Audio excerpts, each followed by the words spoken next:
Welcome to our Savvy series. I'm Catherine Magana here with Rachel Ivanovich, where we're here to provide you some insights about retirement planning. And today we're going to have a conversation a little different. One of the things that we've been hearing about and meeting with prospective clients and clients about are second marriages and finance. So there's a lot that goes behind that. Obviously, being married and obviously having relationships and wanting to make sure that everything's in order is really important. Well, what you were just saying is being married has its trials, but Yes. Talking about money is really important because that tends to be a area where people have arguments or just lively discussions. Well, and it's interesting. I think when you get married or even your second marriage, I don't hear a lot about prenups in second marriages as much as you do perhaps in a first marriage, but it is important to have those conversations. Is there a prenup, or what kind of assets do we have, and are there other kids involved? And because when you're in a second marriage, there might be other things that you have in mind for your wealth. And I think that's a really good point. Having that money talk from the very beginning, I think, is key. And so we really need to be talking with our partners before we get married to understand how we view money, what our money mindset is, because oftentimes we'll have that emotional baggage from the way that money was handled in a previous marriage, and maybe you have a little bit of scarring from, maybe who knows what happened, just fill in the blank from your own situation, but you do tend to bring that with you, and if you don't actually have the conversation with your new partner, then later on it could come up and really blindside you. Yep. So we have a prospective client that we're working with right now, and they came to us. It's both a second marriage, and she owns the house, so has a lot of equity in her home. Investable assets, not as much, because a lot of the equity is in the house. But then he has a lot of investable assets. He sold his house, and so he has a lot of investable assets. And once again, the beneficiaries, they want her house, she wants to go to her kids, and his assets to go to his kids. But then in between, what does this look like? So once again, have to look at who passes away first, and do you get to stay in the house or not, and how are your assets titled? Well, how are the beneficiaries? And what's also important is to make sure he wants to make sure she has enough later if something happens to him, but he also then wants to go to his kids. So there's a little bit of more of estate planning that's involved, and maybe there's some trust, and I think there's ways to make it all work. It's just having those conversations and making sure everybody's taken care of, or to the best of their ability. I think that it's important to have that conversation with each other also on a neutral ground.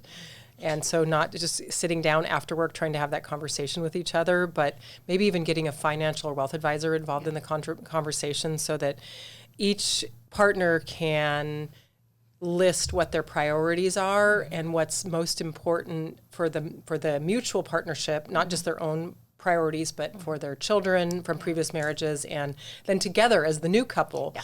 And maybe each write down a list of what's important to you, so you are not biased based on what your partner wants or your new spouse wants, but then compare lists. And having that third party is really key, because then they can help you with the hurdles of why is this important to you, and how do we come to a compromise with money, because people come into marriages with their own ideas about money, and so it's really important to get on the same page, I think. Well, and then that ties into, are there any financial blind spots? And obviously, when you're healthy and everything's great, everything's wonderful, but the reality is, what does it look like later? What kind of care do you need, and what type of what does that financial picture look like for your health and benefit needs later? What kind of life insurance are you bringing into the marriage, or do you not have any? And is your former spouse the beneficiary on that policy?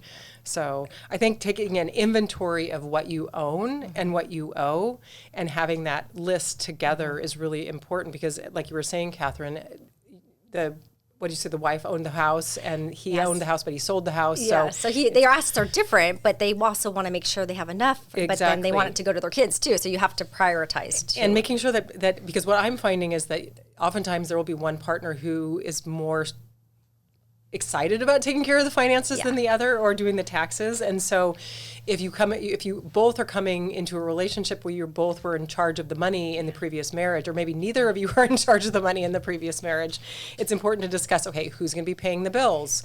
Where are you do you have a spreadsheet where you have, these are all the bills that we have and who's paying them? And, if somebody can't take care of the finances, if you can't do that, can my partner step in, and do they have all the passwords to all the different accounts? Because I think it's important to have that plan ahead of time versus just assuming, oh, well, in my last marriage, I just took care of everything. Yeah. What's interesting, you talk about the expenses and kind of budget, it's kind of more like budgeting. Mm-hmm. And it's not uncommon in second marriages and even in first marriages where it's interesting. I see this a little more often than not is one spouse may pay the mortgage, the other pays for food and entertainment, and so they divvy up and they maybe still have their own accounts. Yeah. But it is important to look at it together. What do you really need? Because like you said, if something happens to one or the other, what are the true costs of maintaining that household?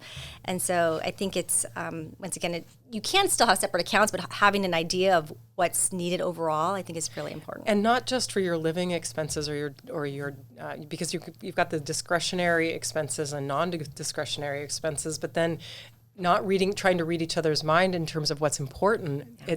Because I've found that, different parties maybe one wants a big fancy home, but the other, that's not as important. And then one wants, vacations every year. Mm-hmm. And so really having that conversation to understand what's important to your partner or your spouse is key, mm-hmm. because you're not a mind reader. Yeah. And we also had another client we were working with over this last year, and one was a second marriage and one wasn't. And it was, but then there's kids and student debt and houses and then the tax perspective. Do I stay single or married? And so it's just, obviously there's, a lot of other considerations to look at too. So I think you definitely, not only meet with a wealth advisor, but also an estate planning attorney, mm-hmm. because, updating wills and trusts are really important, but also deciding whether to keep assets separate, mm-hmm. because you're coming into this, your second marriage, and oftentimes you'll have assets, like you said, from the previous marriage, mm-hmm. and in community property states, you can get into trouble if all of a sudden you start to have one joint bank account, and you're paying all your expenses out of that joint bank account, but yet you've got children from previous marriages, and so making that decision together with a professional, I think, will help you in planning for the future and planning for your beneficiaries and making sure that what really is important for you actually happens. Yeah, and then there's also, once again, the tax implications. So there's cost bases on properties, and there's different things to consider as well. So I think doing the estate planning, looking at it also from a tax perspective, and obviously making sure everybody's wishes are taken care of. Yeah. So I think starting with really having that conversation, and having the money conversation, then setting your marriage and financial goals. Having conversations not only about your expenses, but also about children, housing, and retirement, and really being clear on what's important to you is a key for a successful second happy marriage. And I've also seen, once again, the house comes into play, and sometimes it's like, oh, you can live there as long as you're alive. It might be in the trust, and then it goes to the kids. Or sometimes it's you can live here for a year, and then you find other housing. So I think there's different ways you can set it up. It's just figuring out, what does that look like for you in your future. And so I know we covered a lot, and this is just kind of the tip of the iceberg. If you have any specific questions for us, or if you want to look at your own financial situation, we're available for a free 30-minute consultation or phone call with us. And you can reach us at 760-692-5700. Once again, that's 760-692-5700. And that's it for today. And remember to savvy up. Please stay tuned for important regulatory disclosures. Savvy Women Wealth Management is an SEC registered investment advisor. The opinions expressed in this program are for general informational purposes only and are not intended to provide specific advice or recommendations for any individual or on any specific security. It is only intended to provide education about the financial industry and how we may be able to assist. To determine which investments may be appropriate for you, consult your financial advisor prior to investing. Any past performance discussed during this program is no guarantee of future results. As always, please remember investing involves risk and possible loss of principal capital. Tax considerations presented may not be appropriate for every individual circumstance. A tax professional should be consulted before making any decisions about your tax liability.